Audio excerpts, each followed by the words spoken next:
اهلا بيكم يا شباب في الفيديو التاني. السيشن اللي فاتت خصصنا الويب وعرفنا يعني ايه ويب، وجبنا سيرة ال HTML وقلنا انها الهيكل العظمي بتاع اي موقع. النهاردة بقى هنمسك الهيكل ده وهنفهم بيتكون من ايه وليه كل بنتستر وكل هاكر وكل باج هانتر لازم يكون فاهمه كويس جدا. وقبل ما نبدأ عايز اصدمك بحاجة، ال HTML مش لغة برمجة. ايوه زي ما سمعت كده. جاهزين نفهم هي ايه؟ يلا بينا. طيب ماشي، اول حاجه ال HTML هي اختصار ل Hypertext Markup Language، وعلشان ما نتعقدش من المصطلحات ركز لي على كلمه Markup Language بس، اللي هي معناها لغه توصيف. بمعنى اصح هي ما فيهاش منطق برمجي، ما فيهاش حاجه اسمها لو حصل كذا اعمل لي كذا او حتى اعمال حسابيه.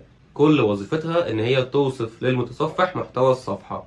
يعني بتقول لكروم او فايرفوكس يا متصفح السطر ده عنوان كبير ودي صورة وده زرار وده لينك. هي مجرد طوب واسمنت بيتبني علشان نقدر نشوف الصفحة، فالمتصفح بياخد بقى الطوب ده ويبني الصفحة بتاعتنا. طيب ال HTML بتوصف الكلام ازاي للمتصفح؟ عن طريق حاجة اسمها تاجز او الوسوم. تخيل التاجز دي كأنها علب او صناديق، كل صندوق ليه اسم بيفهم المتصفح الصندوق ده جواه ايه. النظام بتاعه بسيط جدا، بيفتح التاج نكتب جواه محتوى وبعدين بنقفل التاج تاني. يعني مثلا لو عايز اكتب عنوان بستخدم تاج اسمه H1 واكتب الكلام جواه وبعدين اقفله بتاج اسمه H1 سلاش بعدها. لو عايز اعمل فقرة بستخدم تاج اسمه B، وهكذا. اللغة كلها عبارة عن شوية تاجز بترصها جوه بعض بطريقة معينة علشان نبني الهيكل بتاع الصفحة. لما المتصفح بياخد كود ال HTML ده كله بيرسمه في خياله على شكل شجرة. الشجرة دي بقى احنا بنسميها دوم، Document Object Model. الشجرة دي جذرها وأساسها هو تاج اسمه HTML، وبيتفرع منها فرعين أساسيين. فرع الهيد، وده بيبقى جواه المعلومات المخفية عن الصفحة زي التايتل والعنوان وغيره يعني، والديسكريبشن والكلام ده. وفرع البادي، وده بقى اللي جواه كل حاجة عينك بتشوفها زي زراير وصور وكلام وإلى آخره.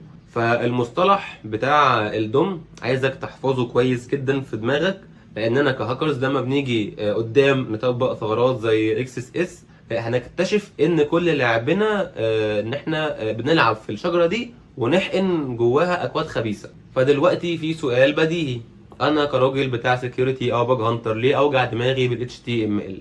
هقولك لان كتير جدا من المبرمجين بيسيبوا كنوز في كود ال HTML من غير ما يقصد. انت لما بتعمل كليك يمين وتختار فيو بيج سورس او نسلكت اليمنت بتقدر تقرا الكود ده. ساعتها ممكن تلاقي كومنت المبرمج ناسيه في معلومات حساسه، او تلاقي حقول مخفيه تقدر تتحكم مثلا في اسعار او صلاحيات. وبمجرد انك تغير المحتوى بتاع الحقل ده ممكن جدا تقدر تخدع السيرفر وتخترق النظام. ففهمك للكود بيخليك تشوف الموقع بعين المبرمج اللي بناه وتعرف تضرب فين بالظبط.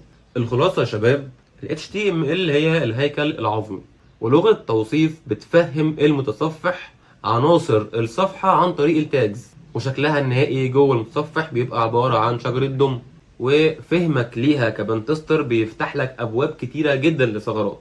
كده خلصنا. السيشن اللي جاي هنفتح اكواد حقيقيه وهنطبق عملي بامثله وشرح علشان نثبت المعلومات عمليا. سلام.